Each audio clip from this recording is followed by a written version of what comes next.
I have to tell you that after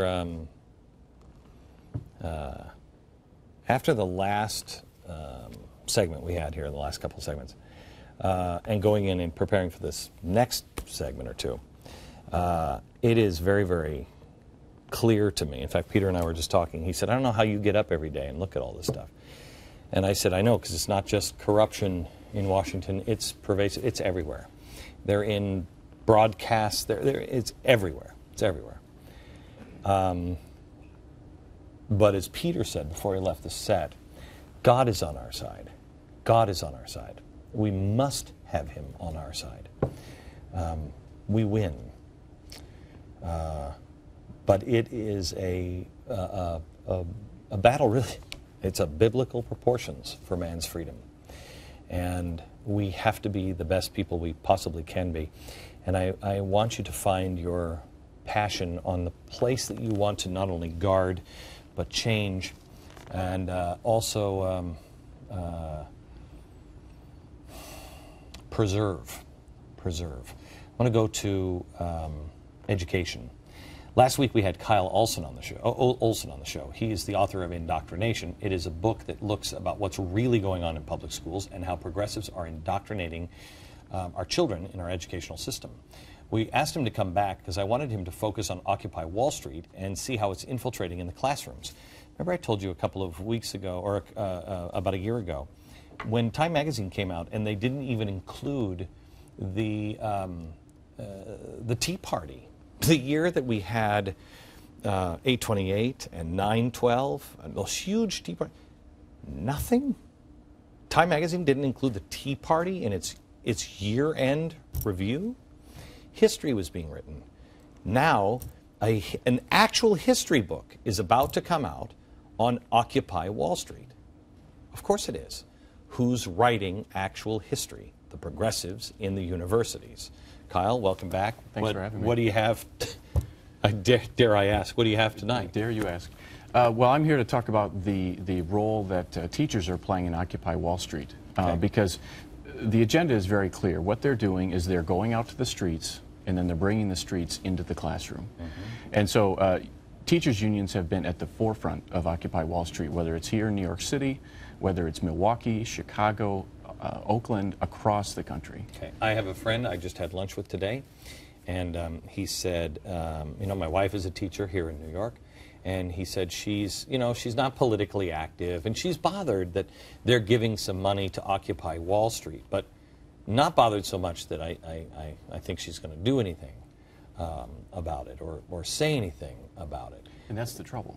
Okay, well, is that show me why it's so dangerous. Show a teacher who's like, you know what, look, the unions do things that I don't agree with all the time. Mm-hmm. Show me what's really happening.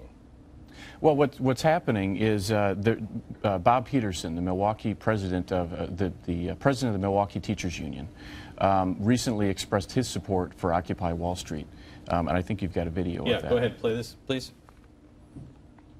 I'm Bob Peterson. I'm president of the Milwaukee Teachers Education Association. And why are you here today? I'm here because our teachers union supports Occupy Wall Street in Milwaukee. We believe that we need to change the political and economic dynamic of this society so working people and working families are protected and our tax dollars don't get wasted on corporations and banks that don't need the money. Okay, that guy comes to my door and he says those things, and I'm not paying attention. I'm like, yeah, I'm with you. Mm-hmm. I'll sign that petition. That's right. And so what's happening is they bring that into the classroom. And I believe Bob Peterson, this is a personal opinion, is one of the most dangerous teachers in America because he has such a huge influence. If you are saying that, and that guy's standing at my doorstep, I say you're a nut job. Because he doesn't seem dangerous. Right. He wants working families to get a fair shake, and he wants the end of corruption. Sure. Well, he's good at the talking points, and he's good at the poll-tested phrases. Show me why he's dangerous. Well, he's dangerous because he has strong alliances with Bill Ayers, of all people. Now, Bob Peterson started an organization called Rethinking Schools, which gets into all of this Occupy Wall Street type philosophy. Agenda for Change. And that's a book that he actually wrote about the agenda to change the schools. And who else is on the Henry Louis Gates Jr.? Why do I know that name? I think a beer summit was held with him. Yeah, that's right. Oh, and Howard Zinn, the communist. Anyway, this is what does he say here? Schools are integral not only to preparing all children to be full participants in society, but also to be full participants in the country's ever tenacious experiment in democracy. That's right. Now he's, again, in my opinion, he is dangerous because he has such influence over not only students, but teachers. And so there's this organization, Rethinking Schools, and it recently held its 25th anniversary gala, and Bill Ayers was the speaker. And our organization was able to get some footage of that, and so I've got that here as well today. So go ahead, let's show the Bill Ayers video. Overwhelmed when Bob won the union presidency. He and Barbara came down to Chicago. We did a little fundraiser for the campaign in our house, and we reminded him that Barack Obama did a little fundraiser in our house too. At that time, I thought, geez, Obama's an ambitious young man. He wants to be mayor of Chicago. That's the limits of my imaginative. And then I thought, geez, and Bob wants to be a union president.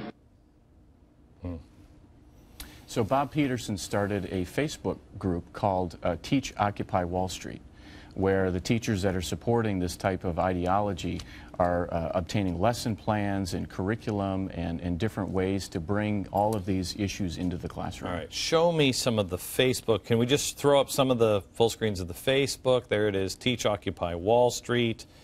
Give me a sheet tear, there it is. Now let's go to the Occupy Wall Street Times article, please. So the New York Times article, there it is. Now go to the tear, please. That's not just an article, that's an actual lesson plan posted on the New York Times website about how to teach about Occupy Wall Street. When did they start posting lesson plans? They've posted lesson plans for quite a while. Okay. Do they do that for the Tea Party people that are teachers too? Or? I didn't look, but I think you know the answer to that. I do know the answer. Okay, so tell me the lesson plan. So another thing that is going on is there are teachers groups that are posting their own lesson plans. And so in Oakland, there's actually a very, shall I say, committed group of radicals in Oakland, California. What a surprise, home of Van Jones. And they created a database of lesson plans and different resources for teachers to use. And so this lesson plan here that's being shown right now talks about wants versus needs, and this is very interesting because what she's setting the kids up to think is that work and education are not wants but needs. And so therefore, if they can't provide it for themselves, then someone should provide it for them. But I think the most disturbing thing from this is where it says this lesson should have an anti-capitalist slant to it, meaning a discussion that if someone doesn't have money, does that mean they shouldn't have their basic needs met? And so the teacher is going into this with a predetermined outcome that this should have an anti-capitalist slant. Tiffany, could you do me a favor? Have somebody search real quick for the Norman Rockwell painting Freedom from Want. It's the one with the grandparents and the big turkey. It was a progressive propaganda piece to buy war bonds. It's based on the... You have it? Do you have it? See if you can put it up. It is it was to back the For Freedom speech of FDR, where he said, well, you know, freedom of speech, freedom of religion, yes, but then the other two, freedom from fear. You don't have a right to freedom from fear. You can't have a freedom from fear. That doesn't even make sense. And the second was freedom from want. Here they are updating it now and teaching it to our children. That's right. And that's not all. Again, in all of these resources that they're providing, they have categories of, you know, age group, elementary, middle school, high school, that sort of thing. And so in these resources, they actually suggest giving middle schoolers and high schoolers a Cop Watch pocket guide to teach children. Wait, how young? Middle schoolers. Middle school. A Cop Watch. There it is there. Tell me what the Cop Watch pocket guide says. If the police arrest you, a middle schooler. Middle schooler. If the police arrest you, police can arrest someone they believe is interfering with their actions. Maintain a reasonable distance. If a cop threatens to arrest you, explain that you don't intend to interfere, but you have the right to observe their actions. Be careful, be street smart. Well, why would someone, I mean, unless you think the cops are the oppressor, why would someone want, I've never got a cop watch. Schools have changed. And there's a real agenda, and this is the agenda, is that the progressive teachers, the activist teachers, want to push these issues, and they want to turn the students into activists. They want the students to enact the change. And I want to be very clear that this is not every single teacher. This is not every single school. But these teachers clearly... But in your book you do show too that, but it is in textbooks now. Some of this stuff, not the Occupy Wall Street, but some of this stuff, it's in textbooks. There's a book that you've talked about called Social Studies Alive, which is very biased. It talks about child care being a right. It talks about all of these things that you would think would be a want, are needs. And what is disturbing about that textbook and many others that I talk about in the book is that they come at it from this position where it's just a given. And so students are expected to give the answers that the teacher is requesting. Okay. Do you have a list of the things that you think that parents should look for, and is there anything, Kyle, that maybe we can develop, or unless you already have, that we can give to parents that's like, you know, like the cop watch pocket thing, that you can say, look, these are the telltale signs here, and these are the resources of the people that will help you?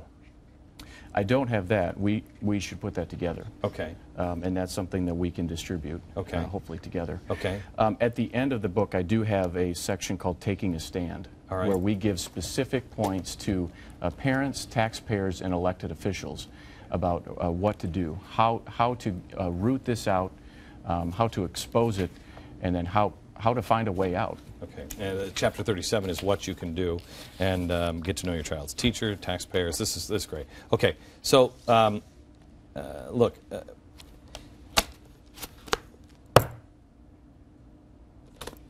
grab this book.